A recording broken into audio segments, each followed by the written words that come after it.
Assalamualaikum warahmatullahi wabarakatuh. Untuk pelajaran KKA pada hari ini, saya akan menyampaikan satu video tutorial untuk menjalankan bahasa pemrograman berbasis teks. Apa itu bahasa pemrograman berbasis teks?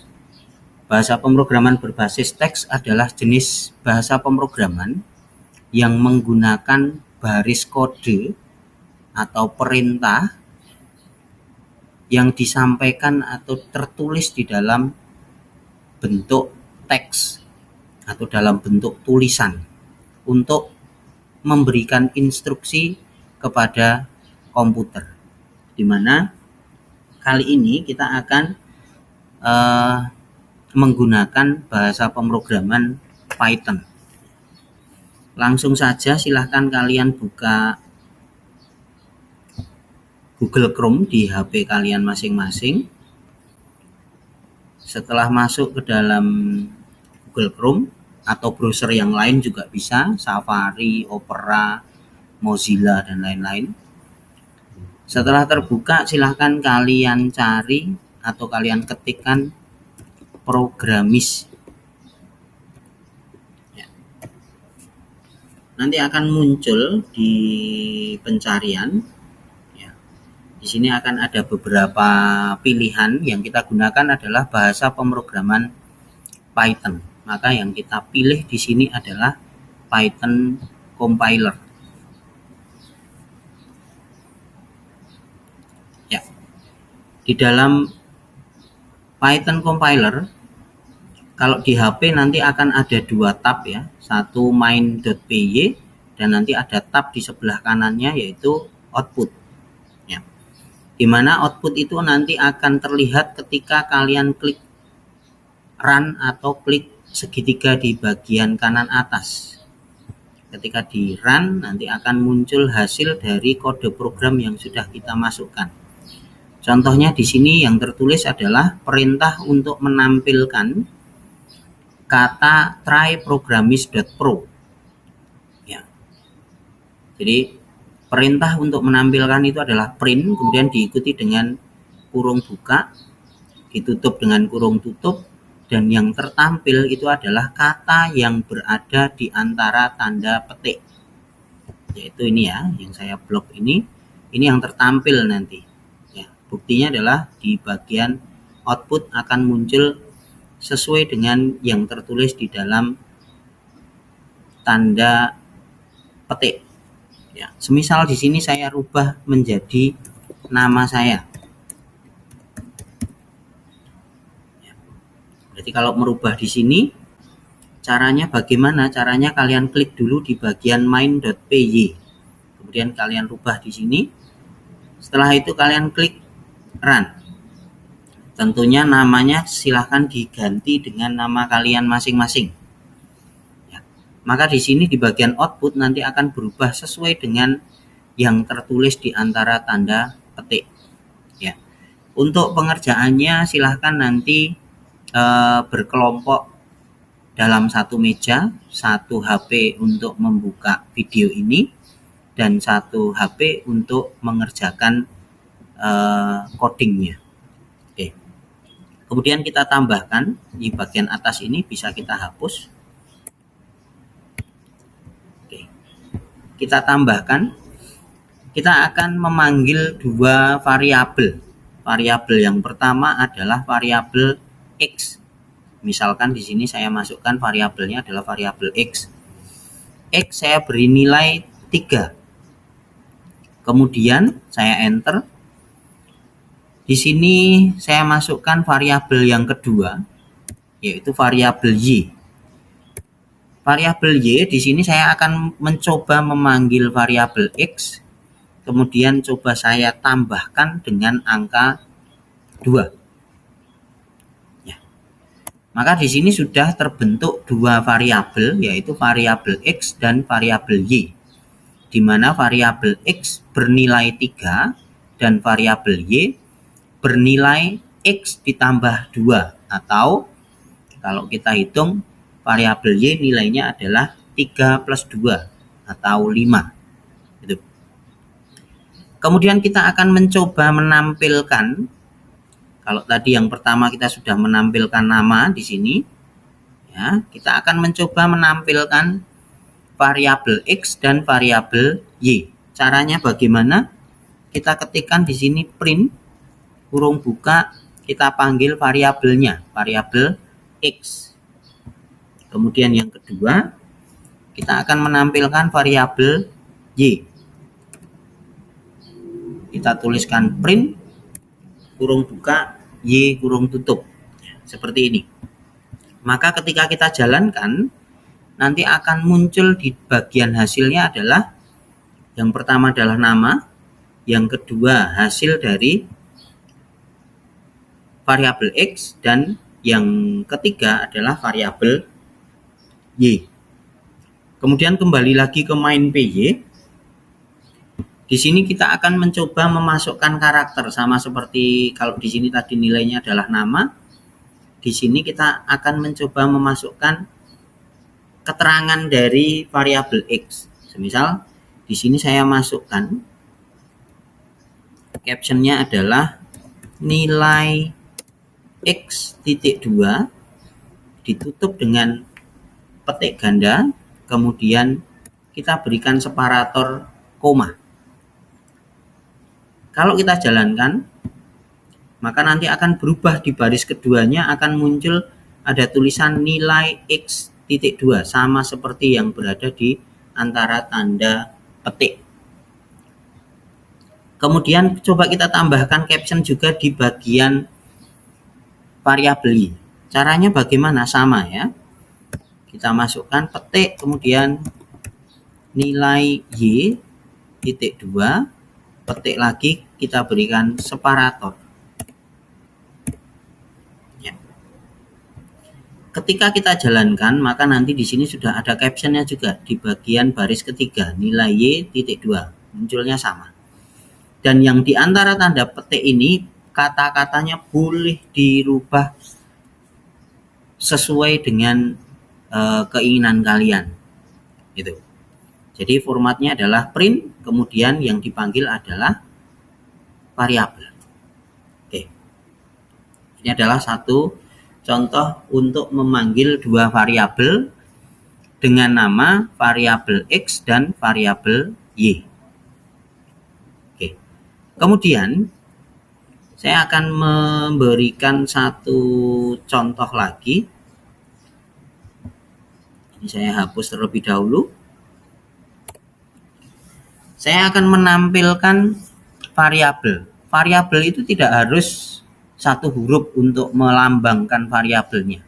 Ya, semisal di sini saya membuat variabel yang pertama adalah variabel nama. Variabel nama saya beri nilainya adalah nama saya. Nanti silahkan kalian masukkan nama kalian masing-masing. Kemudian yang kedua, saya akan membuat variabel umur. Misal saya masukkan, kemudian tinggi badan, saya masukkan di sini dalam satuan meter. Kemudian satu variabel lagi, yaitu siswa aktif semisal. Saya masukkan nilainya adalah true. Oke. Di sini ada 4 variabel. Ya. Variabel nama, variabel umur, variabel tinggi, dan variabel siswa aktif. Oke. Sambil membuka ini, silahkan kalian buka modul di halaman 19 ya. Di mana di sana akan ada satu materi tentang variabel dan tipe data. Ya.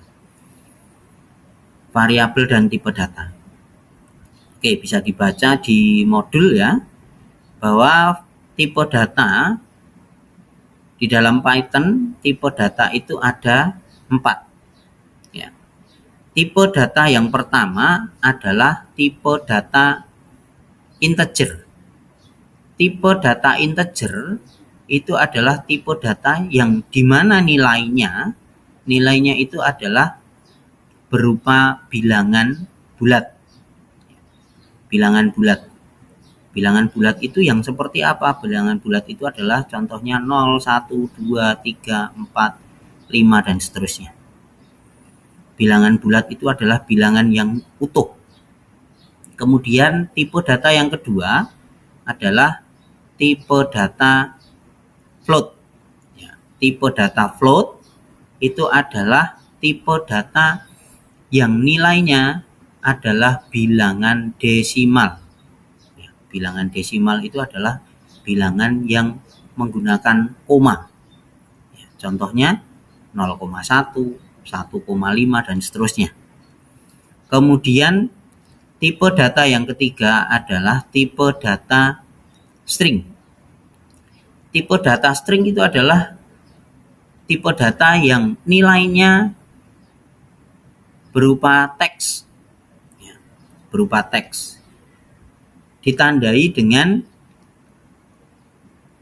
tanda petik buka dan petik tutup. Jadi nilai yang tertulis di antara tanda petik itu adalah nilai teks, yaitu tipe datanya string.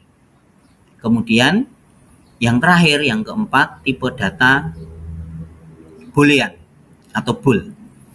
Boolean tipe datanya adalah yang berupa pilihan, dua pilihan, bisa true dengan false, yes dan no, 0 dan 1. Ya, itu adalah tipe datanya. Kalau kita lihat di dalam baris program ini, maka baris program yang pertama, di baris yang pertama, bisa kita simpulkan baris program yang pertama di sini adalah masuk ke dalam tipe data string. Kenapa? Karena nilainya berupa teks, ditandai dengan nilai yang berada di baris pertama, di variabel nama, nilainya adalah tulisan yang berada di antara tanda petik, yaitu nama. Kemudian, baris yang kedua, di sini merupakan tipe data integer. Kenapa tipe data integer? Karena nilai dari variabel umur di sini adalah bilangan bulat. Kemudian yang ketiga, baris pemrograman yang ketiga, tipe datanya adalah float. Kenapa tipe datanya float? Karena variabel tinggi di sini nilainya berupa bilangan desimal, yaitu 1,67 atau 1,67. Kemudian yang terakhir, baris yang keempat di sini adalah tipe data boolean.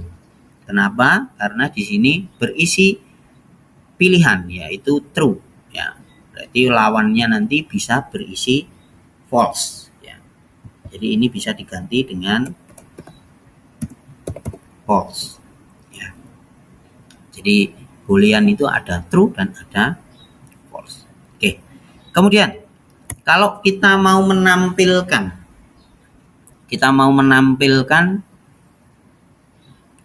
yang pertama adalah tipe data nama. Caranya bagaimana? Tinggal kita ketikkan saja print nama. Kalau kita mau menampilkan variabel umur, kita ketikkan lagi print umur. Kita mau menampilkan variabel tinggi, kita ketikkan print tinggi. Kemudian kita menampilkan variabel siswa aktif, kita tuliskan juga siswa underscore aktif. Kenapa menggunakan underscore? Ya? Karena di dalam penamaan sebuah variabel tidak boleh menggunakan spasi. Ya, tidak boleh menggunakan spasi. Jadi spasinya bisa kita ganti menggunakan underscore. Kita coba di run, ya. Maka nanti akan muncul baris yang pertama adalah hasil print di baris yang kelima. Print nama, maka muncul Bagus Purnomo di sini yang saya masukkan. Nama saya adalah Bagus Purnomo. Kemudian print umur munculnya ada 38 dan seterusnya. Ya. Kalau menambahkan caption bagaimana? Sama seperti variabel X dan Y tadi ya. Kita berikan petik terlebih dahulu dan separator. Ya. Formatnya seperti ini. Kita berikan petik dan separator. Kemudian kita isi di dalam petiknya. Kita beri caption. Nama saya adalah misal. Terus di sini nanti kata-katanya bisa dirubah ya. Umur saya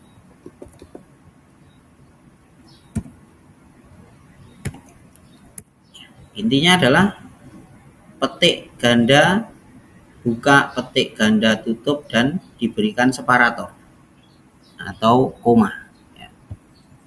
Kemudian tinggi ya, boleh seperti ini ya, kita deklarasikan dulu, kemudian baru kita isi nilai di antara tanda petik ya, teksnya. Di sini tinggi badan, kemudian di sini saya masukkan captionnya siswa aktif. Ketika kita jalankan ya, maka nanti akan muncul captionnya. Nama saya adalah Bagus Purnomo, umur saya 38, tinggi badan 167, siswa aktif false. Gitu ya. Nah, kalau semisal kita tambahkan lagi, kok ini hanya 38 apa, ini hanya 1,67 apa, bisa kita tambahkan. Ya.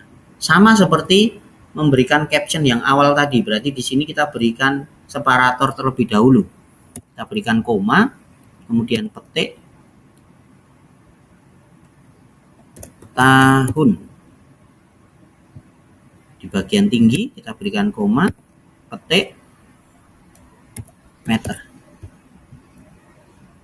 Kita running.